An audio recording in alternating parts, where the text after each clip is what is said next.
नमस्कार मित्रों, आज हम संज्ञा वीडियो 4 आपके सामने लेके आए हैं, जिसमें हम आपको बताएंगे कि व्यक्तिवाचक संज्ञा से जातिवाचक संज्ञा का निर्माण कैसे होता है, जातिवाचक संज्ञा से व्यक्तिवाचक संज्ञा का निर्माण कैसे होता है और विशेषण से संज्ञाओं का निर्माण कैसे होता है।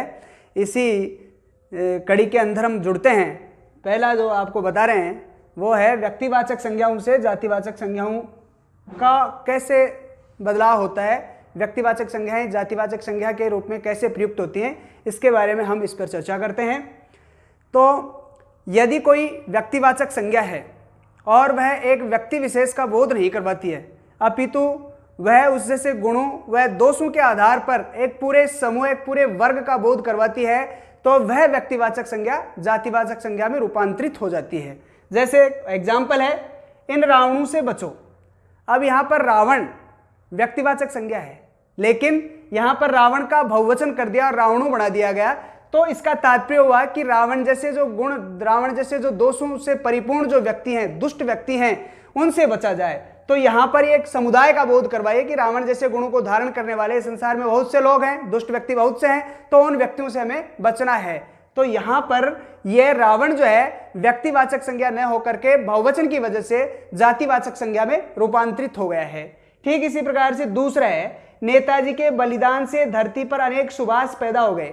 अब सुभाष चंद्र बोस तो एक ही थे, व्यक्तिवाचक संज्ञा है, परंतु यहां पर एक समूह का बोध करवाया जा रहा है कि नेताजी, एक समूह का बोध करवाया। नेताजी का मतलब ये नहीं कि सुभाष चंद्र बोस जो है वही नेताजी हैं, बल्कि सुभाष चंद्र बोस जैसे बहुत से व्यक्ति इस धरती पर और पैदा हो गए। क्रांतिकारियों के एक समूह का बोध करवाया जा रहा है। तो अब जब ये क्रांतिकारियों के एक सारे समूह का बोध करवा रहा है, तो ये भी एक जातिवाचक संज्ञा हो गई है। ठीक इसी प्रकार से देश को हानि जयचंदू से होती है, तो जयचंद व्यक्तिवाचक संज्ञा है, लेकिन यहां पर जयचंदू से अर्थात जयचंद जैसे गुणों को धारण करने वाले दुष्ट व्यक्ति, धोखेबाज और छल कपटी व्यक्तियों के एक समूह को ये प्रदर्शित कर रही है, एक पूरे के पूरे एक समूह का बोध करवा रही है, इसीलिए यह जातिवाचक संज्ञा हो गई है। देखिए, जातिवाचक संज्ञा का व्यक्तिवाचक संज्ञा के रूप में कैसे प्रयोग होता है। जातिवाचक संज्ञा है और वह वाक्य में जब प्रयुक्त होती है तब उसका प्रयोग व्यक्तिवाचक के रूप में कैसे हो जाता है, ये आपको हम बताए हैं। इसमें देखिए, पहला उदाहरण है, जैसे गांधी जी राष्ट्रपिता कहलाए। अब ये गांधी जी जो है ये एक संपूर्ण जाति है, जो गंदी बेचने का काम करते हैं वो गांधी जी हो गए, गांधी हो गए वो। अब गांधी बहुत से हैं, लेकिन इस वाक्य में ये जब प्रयुक्त होती है और वाक्य के हिसाब से ये जातिवाचक न रह करके व्यक्तिवाचक हो जाती है, क्योंकि यहां गांधी जी का मतलब महात्मा गांधी से लिया जाएगा, इसलिए ये कौन सी संज्ञा हो गई, व्यक्तिवाचक संज्ञा। जबकि ये कौन सी है, जातिवाचक, क्योंकि गंदी बेचने का काम गांधी करते हैं और इस देश के अंदर बहुत से गांधी हैं, लेकिन वहां पर वो बहुत से गांधी नहीं लेकर के इंडिविजुअल व्यक्तिगत रूप से महात्मा गांधी के लिए इस गांधी शब्द का प्रयोग किया गया है, इसलिए गांधी जो है व्यक्तिवाचक संज्ञा हो गई है। ऐसा ही दूसरा वाक्य है, जिसमें देखिए, पंडित जी आधुनिक भारत के निर्माता थे। अब पंडित एक संपूर्ण जाति है, एक वर्ग है, एक क्लास है, लेकिन यहां पर इस पंडित जी का प्रयोग पंडित जवाहरलाल नेहरू के लिए किया गया है, इसलिए कौन सी संज्ञा हो गई है, व्यक्तिवाचक संज्ञा हो गई है। ऐसे ही नेताजी ने आजाद हिंद फौज का गठन किया। अब नेताजी एक संपूर्ण क्लास है, एक संपूर्ण वर्ग है। जैसे नेताजी ने ये काम नहीं किया, नेताजी ने रोड बनवा दी, तो देश के जितने भी नेता हैं, पॉलिटिशियन हैं, उनके लिए नेताजी शब्द प्रयुक्त होता है। लेकिन यहां पर इस वाक्य में ये नेताजी जो शब्द है वह सुभाष चंद्र बोस जी के लिए प्रयुक्त हुआ है, इसीलिए ये कौन सी संज्ञा हो गई, व्यक्तिवाचक संज्ञा हो गई। इस प्रकार से जातिवाचक संज्ञा व्यक्तिवाचक संज्ञा के अंदर रूपांतरित हो जाती है। वाक्य को जब हम पढ़ते हैं तो हमें पता चल जाता है कि इस वाक्य में ये जो है जातिवाचक संज्ञा है या व्यक्तिवाचक संज्ञा है, या इस जातिवाचक संज्ञा का प्रयोग व्यक्तिवाचक संज्ञा के रूप में हुआ है, ये हमें वाक्य को पढ़ने से पता चल जाता है। तो इस प्रकार से भी जातिवाचक संज्ञाएं व्यक्तिवाचक संज्ञाओं में रूपांतरित हो जाती हैं। विशेषण का संज्ञा के रूप में प्रयोग, विशेषण जो शब्द होते हैं वो भी संज्ञा के रूप में कैसे प्रयुक्त होते हैं, इसके बारे में भी अपन चर्चा करते हैं, क्योंकि ये चर्चा करना बहुत ही आवश्यक है। कई बार ऐसे प्रश्न पुटअप हो जाते हैं जो विशेषण से संज्ञाओं में निर्मित हो जाते हैं और हम केवल उन्हें विशेषण ही समझते हैं, इसलिए इसकी जानकारी भी हमारे लिए अत्यावश्यक है। जैसे एक उदाहरण है, गरीब पढ़ नहीं सकते और अमीर पढ़ना नहीं चाहते हैं। अब जैसे ये गरीब है, ये विशेषण है, क्योंकि यहाँ इसका मतलब है गरीब लोग, तो लोग से पहले गरीब आ रहा है इसीलिए विशेषण है।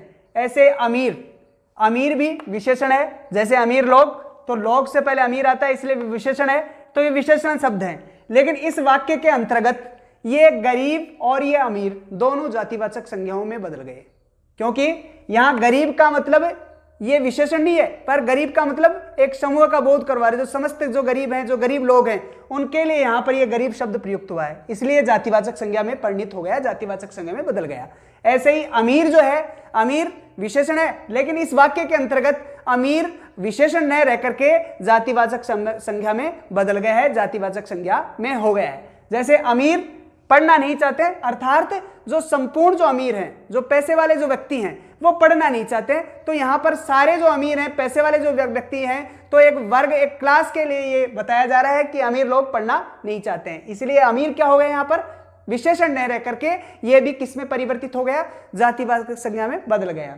ऐसे ही ईमानदारों को डरने की जरूरत नहीं है, ऐसा एक वाक्य है। इस वाक्य में ईमानदार लोग, ईमानदार लोगों को डरने की जरूरत नहीं है, अगर ऐसा हो तब तो ये ईमानदार विशेषण है, लेकिन यहां पर इसका बहुवचन कर दिया, ईमानदार से ईमानदारू कर दिया, तो ईमानदारू का मतलब होता है जो भी ईमानदार व्यक्ति हैं, जो भी ईमानदार व्यक्ति हैं उन्हें डरने की जरूरत नहीं है, तो ये भी एक क्लास, एक वर्ग का बोध करवा रहा है। ईमानदारू यहां पर एक वर्ग, एक क्लास का बोध करवा रहा है, न कि ये विशेषण है, इसीलिए ये भी जातिवाचक संज्ञा में बदल जाता है, ये भी जातिवाचक संज्ञा हो जाती है। ऐसे ही बड़ों को छोटों का ध्यान रखना चाहिए, बड़ा और छोटा ये दोनों विशेषण है, बड़े लोग छोटे लोग, लेकिन यहां पर इनका बहुवचन कर दिया, और बहुवचन करके हमने इसको किस में बदल दिया, जातिवाचक संज्ञा में बदल दिया। तो यहां बड़ों का छोटों का ध्यान रखना चाहिए, बड़ों को छोटों का ध्यान रखना चाहिए, तो यहां पर बड़े एक क्लास, एक वर्ग का बोध करवा रहे हैं, ऐसे ही जो छोटे हैं वो भी एक क्लास, एक वर्ग का बोध करवा रहे हैं, इसलिए ये भी क्या हो गए, जातिवाचक संज्ञा में परिणित हो गए, जातिवाचक संज्ञा